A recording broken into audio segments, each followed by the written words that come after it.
Pagbasa mula sa aklat ni Propeta Jeremias. Sinasabi ng Panginoon, darating ang panahon na gagawa ako ng bagong pakikipagtipan sa Israel at sa Huda. Ito'y di gaya ng tipang ginawa ko sa kanilang mga ninuno nang ilabas ko sila sa Ehipto. Bagamat sumira sila sa kasunduan namin, nagtiyaga ako sa kanila. Ganito ang gagawin kong tipan sa Israel.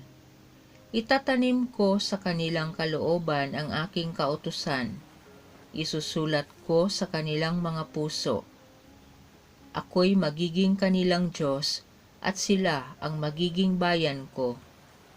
Hindi na nila kailangang turuan ang isa't isa upang makilala ang Panginoon. Lahat sila, dakila't hamak, ay makakilala sa akin, sapagkat patatawarin ko sila sa kanilang maling gawain at hindi ko na gugunitain pa ang kanilang kasalanan. Ang salita ng Diyos. Diyos ko, sa akin ay likhain, tapat na puso't loobin. Ako'y kaawaan o mahal kong Diyos, sang-ayon sa iyong kagandahang loob. Mga kasalanan ko'y iyong pawiin, ayon din sa iyong pag-ibig sa akin. Linisin mo sana ang aking karumihan, at ipatawad mo hiyaring kasalanan. Diyos ko, sa akin ay likhain, tapat na puso't loobin. Isang pusong tapat sa akin ay likhain, bigyan mo o Diyos ng bagong damdamin. Sa iyong harapan ay huwag akong alisin, ang espiritu mo ang papaghariin. Diyos ko, sa akin ay likhain, tapat na puso't loobin. Ang galak na dulot ng iyong pagliligtas, ibalik at ako ay gawin mong tapat. Kung magkagayon na aking tuturuang, sa iyo lumapit ang makasalanan.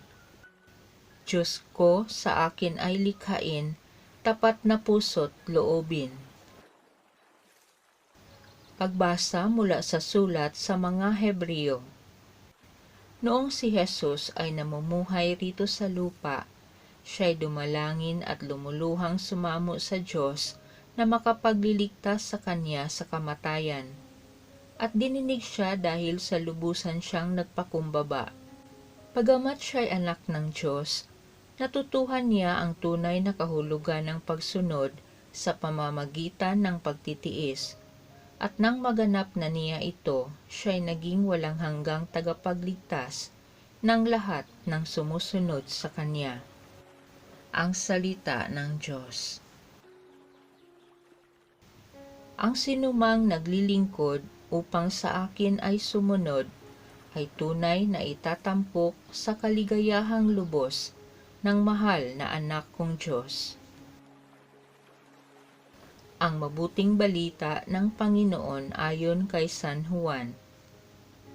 Noong panahong iyon, kabilang ang ilang Griego sa mga pumunta sa pista upang sumamba.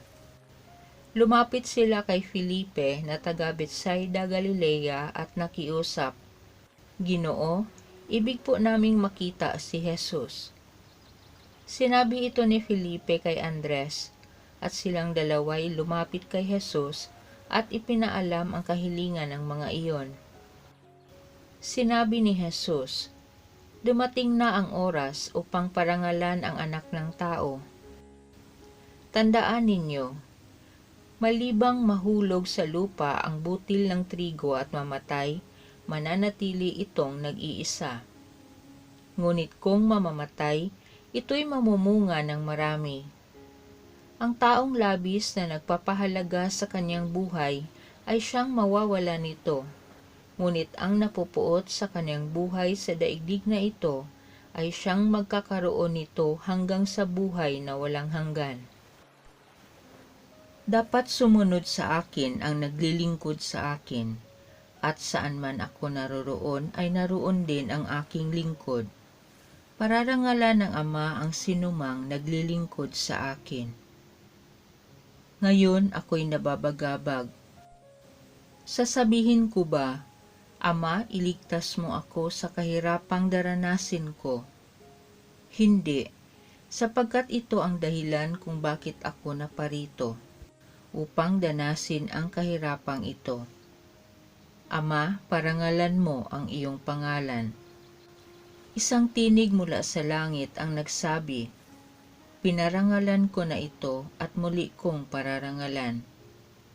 Narinig ito ng mga taong naroon at ang sabi nila, kumulog.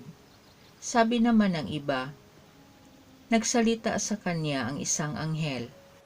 Sinabi ni Jesus, "Ipinarinig ang tinig na ito dahil sa inyo, hindi dahil sa akin. Panahon na upang hatulan ang sanlibutan. Itataboy ngayon sa labas ang pinuno ng sanlibutang ito, at kung ako'y maitaas na, ilalapit ko sa akin ang lahat ng tao." Sinabi niya ito upang ipakilala kung paano siya mamamatay. Ang mabuting balita ng Panginoon.